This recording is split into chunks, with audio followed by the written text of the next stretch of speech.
Welcome to Thriving Our 30s, a judgment-free space where you're encouraged to speak up, be yourself, and embrace that it's okay not to be okay.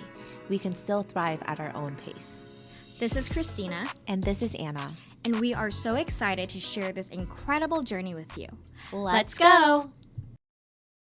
So welcome back to Thriving Our 30s, you guys. My name is Anna. And I'm Christina. And we have a special guest today who's going to be joining us on our podcast. His name is Izzy Chavez. So welcome. Thank you. I'm very excited to be here. So I'm 33 years old. I was born in Mexico. My mother brought me here when she was 16 years old. She was 9 months pregnant with my brother. I was 2 years old. So I come from absolutely nothing. I'm a believer. First thing for me is God. I'm a man of integrity. I work really fucking hard. And I'm a real estate entrepreneur today. So I, do traditional real estate. I'm a licensed real estate agent in the state of Washington. I'm a real estate investor. I do flips. I do BRRRRs, like long-term rentals, short-term rentals. And I'm transitioning currently into multifamily. Oh, wow. Yeah. Wow, that's a huge portfolio there that you're doing. How long have you been doing it? 5 years in September last year. Oh, wow. Yeah. Wow. How did you get started? That's very fun. I would say I actually got into real estate by accident. I had a friend who was going to Rockwell, which is like a school that you go to here in Bellevue. It's actually here in Bellevue. You go there when you want to get your real estate license. You do like a 3-week course, and then you have to pass the state exam. He was going through that course. At the time, I had my own cell phone store, just like a small business. I was like doing the small business thing, working 7 days a week, sun up to sundown, not that different than what I'm doing today. And, he just kept bringing up me getting my real estate license. Like, you need to get your real estate license. You should really look into this. And at the time, I was so focused on what I was doing that I just kept declining. But he was so persistent. Eventually, I heard him out, and here I am. Wow. Yeah. Yeah, and here you are. Here I am. I did not think I would even be in real estate at all, even for 3 months or a year. And I can't believe I just told you guys it's been 5 years. So I don't know if you know, Christy and I, we've been friends for A long time. Since high school. Yeah, since we're like 14. We're neighbors. We were neighbors growing up. And so That's fast beautiful. forward, we're like, Yeah. we have been friends for over like 10 years, Well, I mean, at this point, it's like almost 20. at least half our life. Yeah, At pretty least, much. yeah. But time flies. Yeah. And I think like one of the reasons why we invited you to be on our podcast is because we want to talk about especially young entrepreneurs who is still like, trying to find their way, trying to find their path, and just really find that motivation. So what really motivated you to jump into real estate? Yeah, that's such a good question, and I love the concept of your guys' show. It's thriving in your 30s, right? I'm 33. I feel like this is like a prime year for me right now. Jesus was 33, I believe, when he passed. But what motivated me, so I had my cell phone store for almost 3 years, and I'm telling you, I was working sun up to sundown. I left, ironically, I was reading Robert Kiyosaki's Rich Dad, Poor Dad, which we were talking about that yesterday, before I left the corporate world. I used to do sales for like retail, like Verizon, AT&T. I read that book so many times because I wanted to. I've always had something inside it, like a calling inside of me, like a voice just telling me that there's more for me. But there's a part in that book that says you will never become wealthy if you work for someone. True. Yeah. And I have this customer at the time, AT&T, I worked in Tequila, which was like the busiest location here in the state of Washington. And I remember helping a customer, and I would read this book on my breaks. I would read it on my lunch. I would read it when I woke up. I would read it when I go to sleep. I was obsessed. Highly recommend it to anyone who is just looking for more or feels like that tug inside of them. And I'm helping a customer, and I just remember those words just ringing in my head. Like, as long as you work for someone, you're never going to be wealthy. As long as you work for someone, you're never going to be wealthy. So I make the decision I'm like, you know what? I'm just going to open my own cell phone store. So I opened this small store, literally from nothing. We found a location, got it all set up, started with like no clients. No one knew that we were there, and we just built it up. And I didn't know all the responsibilities that you take on as a small business owner, you know? So like I was like the accountant for us. I was the salesperson for us. I was the marketing guy. Like there's so many hats that I had to wear, but the beautiful thing about it is I learned so much. Anyways, I was doing that for 3 years when my friend approached me, and it's different for everyone, but for most businesses, everyone, when you're a small business, you're kind of just going paycheck to paycheck just to keep the lights on. And so I was doing that already for 3 years. When my friend approached me with the real estate, I knew how much work it took and how much money I was making. I was making about like 100,000 a year, and most of that was, you know, we had like overhead to pay, we had all of our inventory, so most of it was going back into the business. And so for me, even for myself, I was really just living paycheck to paycheck. I was actually taking the bus from my apartment. I don't even own any real estate at this time. I was taking the bus from my apartment to my small business. So when my friend walked me through the process of what real estate is and how much money you could potentially make, it still wasn't enough, because even after he told me that, it sparked my interest, but I was like, man, I'm really not passionate about real estate. I don't want to try that. But I think one day what happens is the frustration from working the 7 days a week, from not seeing your family, from maybe I took the bus home one day and I'm like, man, I hate this. I am tired of this of this stuff. Something with, you know, being on that journey and in that moment pushed me to jump into real estate. Oh wow. Yeah. Like something just clicked. Yeah, something just clicked. Yeah, it was like you have no options. You have to do this. And I jumped. I don't even remember it. I don't even remember making the decision that I'm going to do real estate. I don't even remember the transition. But I would just say, if I had, you know, looking back or thinking about it, it was probably the frustration from running a small business and, you know, wanting so much more and just feeling like you're not making any progress going in that direction, which was the furthest thing from the truth. If I could do it all over again, I would do it all over again. Yeah. Because I'm sure there were a lot of things during that time that you were able to pick up, that you're able to learn from, that you probably otherwise wouldn't have been able to learn if you weren't in that specific situation. The biggest one is probably patience. Oh, that's a big one. That is a big Coming one. from her? Yeah, I'm learning. But that's like a huge thing, especially like, I know we say thriving our 30s. This is for all ages, of course, you know, wherever you are in life. But patient is, I feel like, is the key. You know, especially with growing a business and everything. Like, don't you, like, we've learned so much. Like, we're always on the go. Like, I've been in sales for so long, but I'm literally like on the go. So I joined Pilates, right? And it has taught me how to be more patient. And I'm literally, I remember yesterday, I was like on this, like, you know, that board thing that you lay in she goes, ma'am, you need to slow down. I'm like, fuck, I don't know how to slow down, okay? Because I'm always on the go. But just that key word is just patient. But it takes a lot to be able to get to where you're at. And there's no looking back, right? You haven't looked back since. Right. Yeah, one thing you said was you don't give yourself another choice, right? It's like, hey, this is what I have to do. This is what I have to get done. Yes. Right. So this morning, my alarm went off at 4:30, and I've been going so hard, you know, because it's a new year, and I'm just like, I have goals, and I'm just laying in bed at 4:30, and I'm just like, oh no, I'm just gonna. My body's so sore. I'm tired. I'm like, no, I'm just gonna give yourself a rest day. But then the other side, like the David Goggins side of my mind, is like, yo, if you skip the gym today, you're gonna skip other stuff today. True. So I'm like, got up, put on my gym clothes, and I was out of there. And by the time I finished my workout, I wrapped up with like a cardio jump rope workout. I was like, oh man, this feels so good. You know, I'm just like, good job. Yeah. Yeah. You're forcing yourself to do the things, even if you don't want to at the moment, right? And I think that's a lot. It's hard. Yeah, it is hard. What are some other key things that you've learned along the way that you're, you know, looking back, you know that you wouldn't have been able to learn that if you weren't in the position that you are right now? When I was a child and I was in like elementary school and I was in middle school, hopefully I don't go down this big rabbit hole right now. My teachers would always ask the class, what do you want to do when you grow up? And I never had an answer to that question. I never, even when I was in high school and they're like, You know, I didn't even consider college. College was not even an option for me. I don't even know how I finished high school. I'll just tell you guys that much.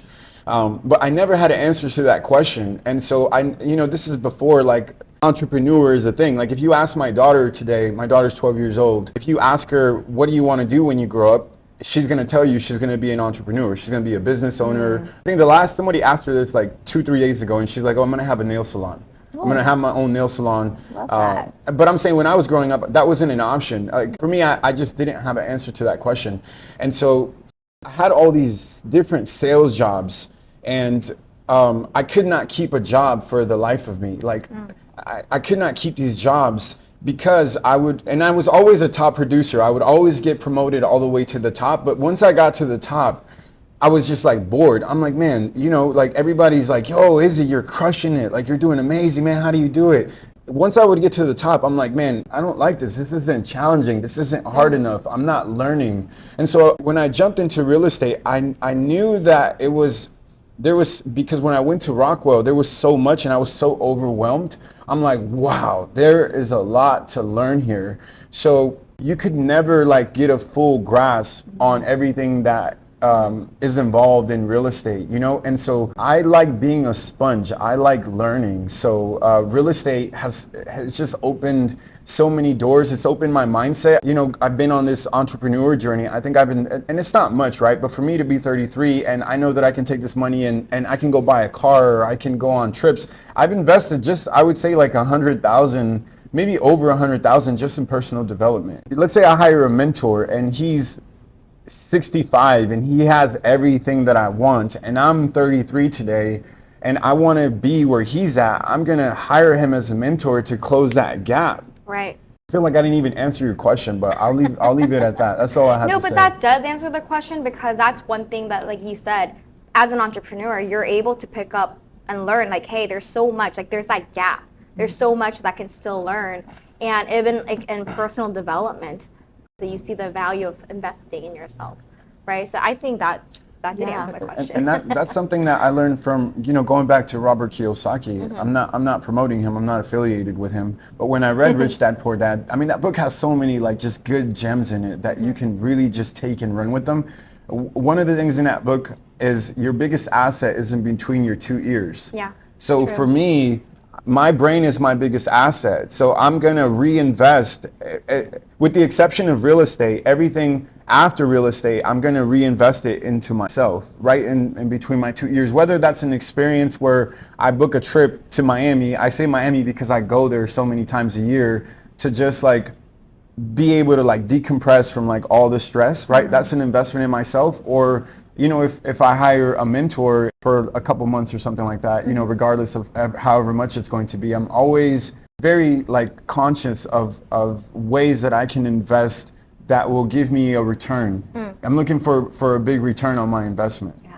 One thing that you really said, especially in our generation here, we're so comfortable with where we're at, right, in life, in anything. But for you to be able to say you reached the top, you're the top producer, you're this and you're that, but for you to be in a situation where you're taking yourself out and being uncomfortable, that right there is inspiring. And what's like one of the advice that you can give, especially for our generation, like what, for those that are super comfortable in their career right now, but they want to take that jump, what would be your advice for them? Everything that I do, every single day, I made calls from, usually my prospecting time for calls is from 9 to noon. Okay. Some days if I don't have like appointments, I'm able to go all the way until 5, which I'm usually super burned out. So what I'll do is I'll just make calls, but I'm extremely scared, I'm extremely uncomfortable, because cold calls are very hard. But everything that I do, even being here in this chair right now, I'm very uncomfortable. I'm just going to be very transparent. This is very scary for me. I'm here, I'm like putting myself out there. I'm sitting with 2 amazing, beautiful women. Like I'm very scared, I'm very uncomfortable.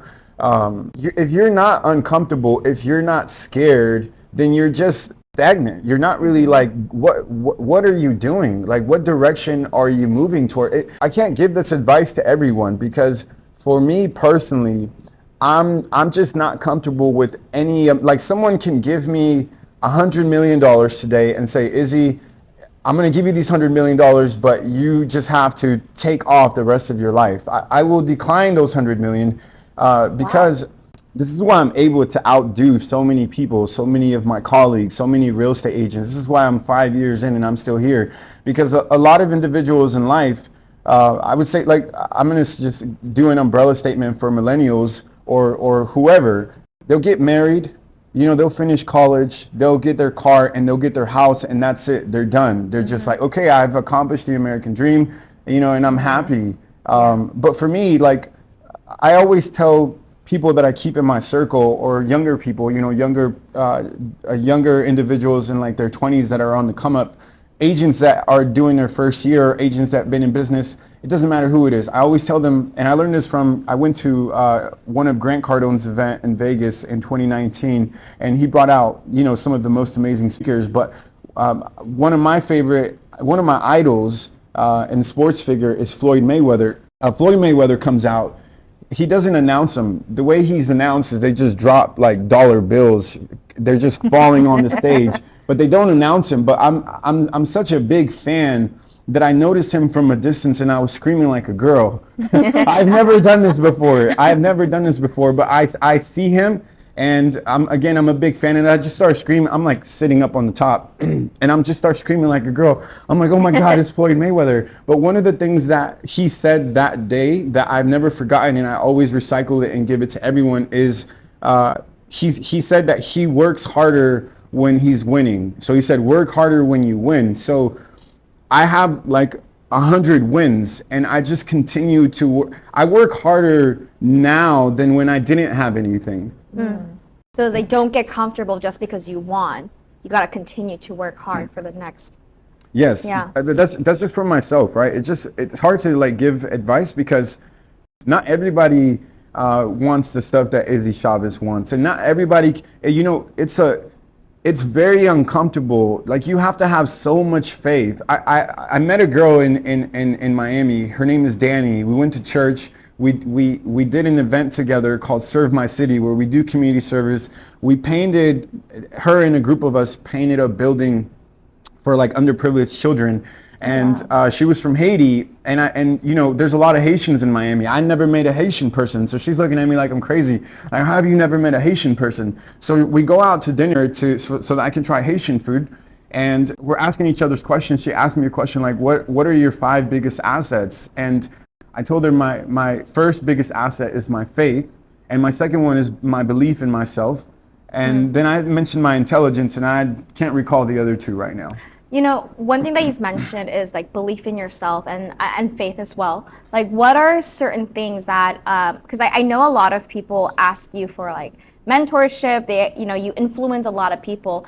How has that become something where, because I know that's something you're passionate about, how are you able to help people out in those situations with like things like faith and with things like believing in yourself?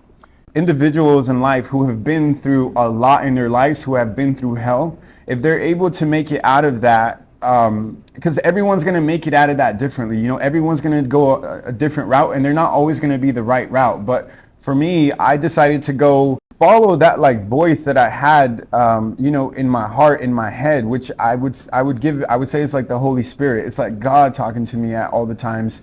And I just remember being younger, and I was so fucking lost. And I only cursed just to kind of like prove my point and try to give someone an idea on how lost I was. I knew I wanted more. I knew that this is me not knowing I could buy real estate, me not knowing that I could be the person who I am today. Just hearing this voice like saying, hey, there's more out there, and you should start looking, you know. And so I'm just chasing that. I chase that. I think it starts with like a book. My brother gives me this book called The Secret, and that really just led into a bunch of other books. And then knowledge is power. At least if you use it, it becomes power. But when I was on this come up and to get to where I'm at today, it was just really hard. And so now when I meet a lot of younger individuals, a lot of people where I'm like, man, you remind me so much of myself when I was 18 years old. Can't tell you how many people I've met last year with that same thing. They're just like, man, there's just something that's telling me that I could be more, I could do more. So for me, I'm like, oh, that's God, you know, trying to get through to you. And guess what?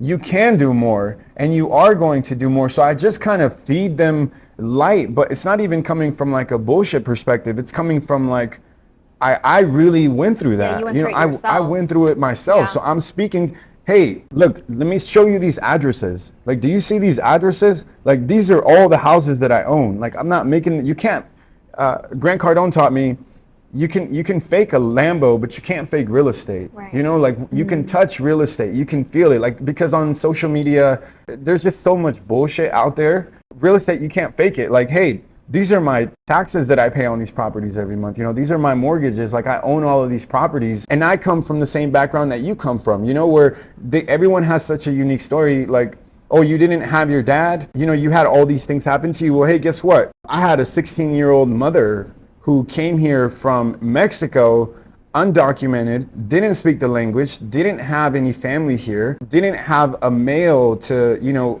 kind of bounce and carry the weight. She had to do everything by herself. And we went through hell. So if I went through all this stuff and I'm who I am today, you can do it too. One thing too, you talk about your faith a lot, and which I give so much power to you, because a lot of people are afraid to talk about their faith. I mean, I very openly talk about my faith too, and same thing about like with the Holy Spirit and what God moves us. It's just there's so much purpose, you know. Yeah. I always say God got us, and He really does. But one thing that really sparks that what you said is, you know, when you say I did all of this, like your story with your mom and everything, you overcame so much, right? A lot of times when you're mentoring these young, like, do they ever fall back and they're like, I can't do it? Like, what would you do in that situation? To like pull them out of Yeah. that situation. Because a lot of times people do. Like, for me, like, sometimes I'll be like, okay, I can do this, and then there's going to be a dip where I'm like losing motivation, you know, like, But everyone goes through that dip, right? Right. So what do you do? Like, what's your advice? Like to keep the faith. Yeah. I had the faith, this. keep, I like, love Or this just question, keep and I'm going, just yeah. gonna. There's so many things I can say, but I'm just gonna tell you the first thing that comes to my mind. When I bought my first flip, mind you, I'm doing real estate. When I started, I got my real estate license and I learned wholesale at the same time. It was like one of the most difficult things I've ever had to do, because it's similar, but there's also so many differences in it. And so all the money that I was making from traditional real estate and from wholesaling, it was funny. I'll tell you guys the funniest story, because I was telling you about taking the bus, right? This all happened like in that same transition. I lived in a one bedroom, like 700 square foot apartment. I was taking the bus. This is when I commit to real estate. I'm still in my apartment. And there was a moment 6 months into doing both of these things where, you know, we're starting to reap the fruits of our labor, because we were working so hard. But there's a moment where I get like $100,000 in checks just from like commissions and assignment fees. And it's so ironic, because it's so funny, because I'm just sitting in my apartment. I'm like, this is so weird. Like, you know, like I'm taking the bus and I live in this one bedroom apartment. I have a check for $100,000. So I saved as much as I could, because I'm also reinvesting back into my business. I'm hiring mentors and stuff like that so that I can learn and skip, right? I don't want to be like every other real estate agent who's just on a treadmill, buys a nice car, takes vacations, buys a house. I don't want to go that route. You know, I'm looking for cash flow. I'm looking for financial freedom. I'm not trying to show houses for, you know, like, I would hate to still be doing what I was doing a year ago. Like, to me, that's lame. Like, you need to do stuff to change nothing changes. So I save my money. I decide one day through mutual friends that I come across this property. I was going to wholesale it, right? I could have probably made like $50,000, and I'm like, you know what? A friend convinces me this is a perfect house. You should flip it. Her name's Alicia. Shout out to you. Recently, I'm like, man, because I do it so often, I do a lot of flips where I'm like, you think it's easy. Like, people are looking from outside, they're like, dang, that's easy. I'm gonna go flip and make myself, you know, a quick 6 figures like Izzy does. But last year I was like, man, this is really fucking hard. So the house was $300,000. It's in Burien, super fixer. Like, I called it the Jumanji house, because it has a really big lot, and the trees and all the landscape was so overgrown that you could film Jumanji in it. That's where the name came from.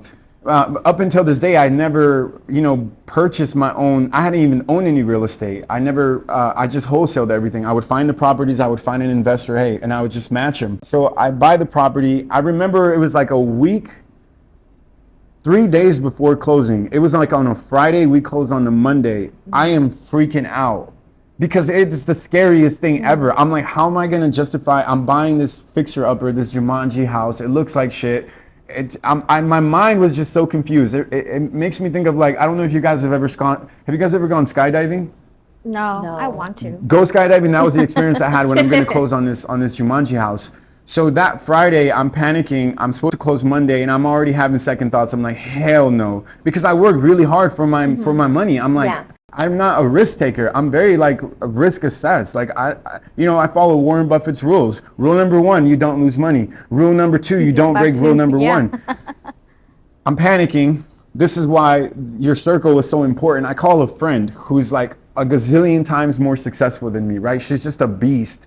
And I'm telling her my story, and she's just like, take a leap of faith towards your destiny. That was all she said to me, and I was my nerves were already calm just off of her saying that. And one of the things that she told me that I tell everyone based on what you just said to me, as far as someone having a challenging time or somebody starting to lose a faith. I just lost a friend recently. He was 33 years old. He had a heart attack, and he had a turn for the worse, and he had just had a 3-month-old. Oh my gosh.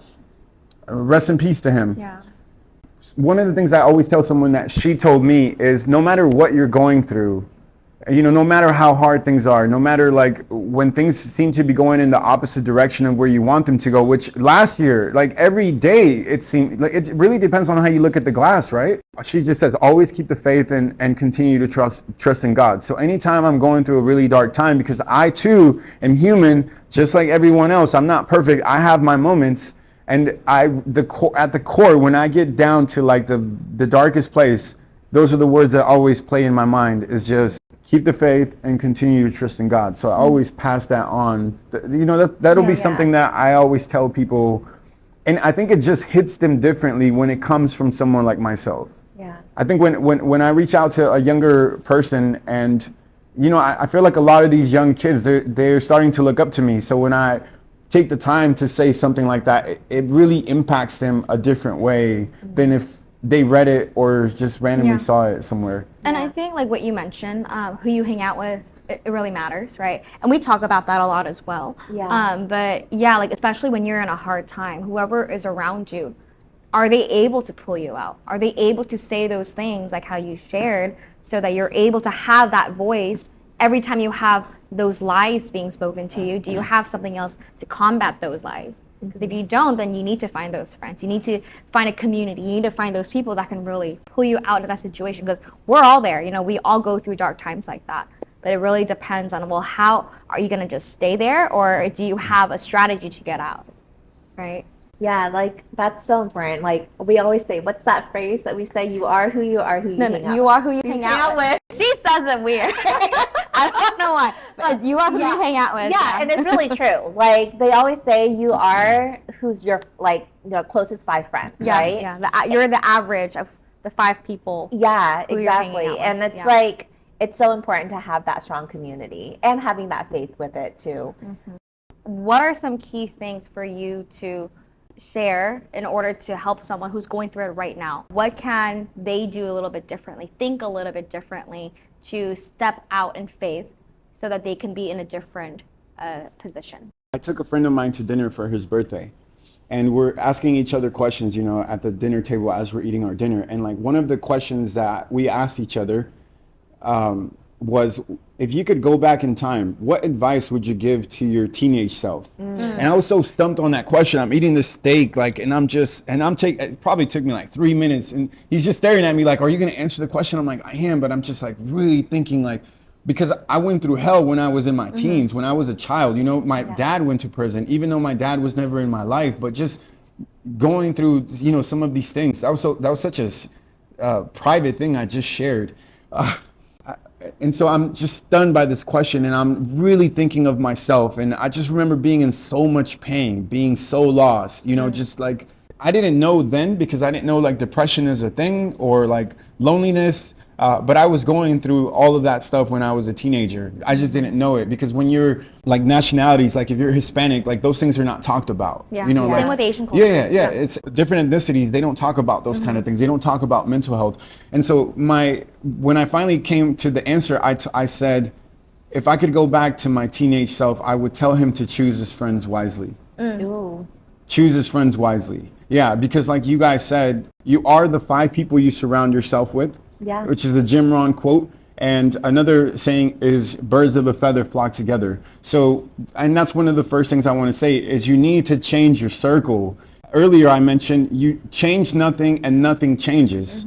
You're in this place and you feel stuck or you're depressed, but there's something that you're doing that has you in that place. So you continue to do the same thing and you continue to be in that place. The only thing that is going to get you out of that place or that rut is something needs to change in what you're doing, in your habits. Change your habits so that you have different results. Make different decisions. You have to mix things up unless you are happy with what you're doing. And honestly, I'm talking to myself right now. I'm not gonna lie to you. I'm like, You're talking to us too. unless you're happy, unless you're happy with what you have, then continue to do what you're doing. But if you're not happy, something needs to change. Yep, you know, true. if you feel like you're going backwards, you're not making progress on your goals, well, what are you gonna do about it? Right. Something needs to be different. 3 things that I shared at the 10X event. I was supposed to just talk about real estate.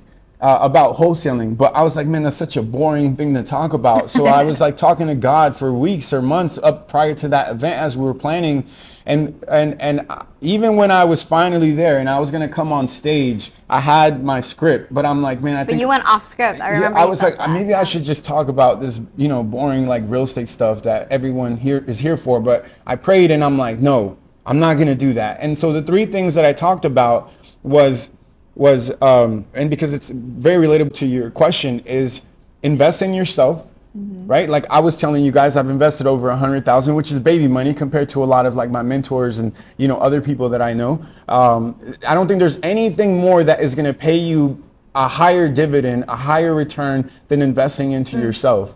And there's like very simple ways you can invest in yourself. You don't have to spend $100K. You can go to get a gym membership is an investment in yourself. Go to the bookstore and buy yourself a book. That's an investment in yourself. Invest in yourself. The other thing I said was find a mentor. Find someone, even when we're talking about the birds of a feather, the people around you, find someone who has the things that you want and see if they'll mentor you, or someone who's just further in life, whatever it is. If you want to get fit, get a personal trainer. I'm just trying to give people examples so that they don't overcomplicate it. And then the last one is be courageous. Take risk. Get comfortable with being uncomfortable. Everything you want is on the other side of fear. Yeah. Wish I had short answers for you guys. Yeah. No, those are great. I love it though. Yeah. And I think that's also very practical things that someone can take with them, especially like when you're in a rut. Those 3 things that you shared, I think those are very practical things that anybody can do. Absolutely. Right. Like I said, I spent over 100,000 to learn something like that. And it might seem simple, but when you really they can take with them and like do something with it. And those were the 3 things that I came up with. And for so many people, if you're not personally developed, if like so many people are going, they heard that and it just goes over their heads. Yeah. Because they're looking for like a get rich quick. Like, I'm sorry. I'm sorry. There's not, I'm not gonna give you some bullshit on like, do this and you're gonna make a whole lot of money, because anything, one of my mentors that I hired in 2019 when I was doing wholesale, his name is Chris Rude. He said anything where you're going to make big amounts of money, it's going to be really, really hard. He said really fucking hard. I'm trying to say less profanity, but he said it's going to be really, really hard. Yeah. I think a lot of the stuff you shared today were a lot of gems, right? A lot of nuggets that I'm sure I took away a lot. I'm sure Anna did as well. But any last thoughts before we wrap it up? Thank you. Thank you for having me. No, thank you. Thank you. I love what you guys are doing. I wish you guys everything great with your guys' podcast and everything to come for you too. Thank you thank so you. much.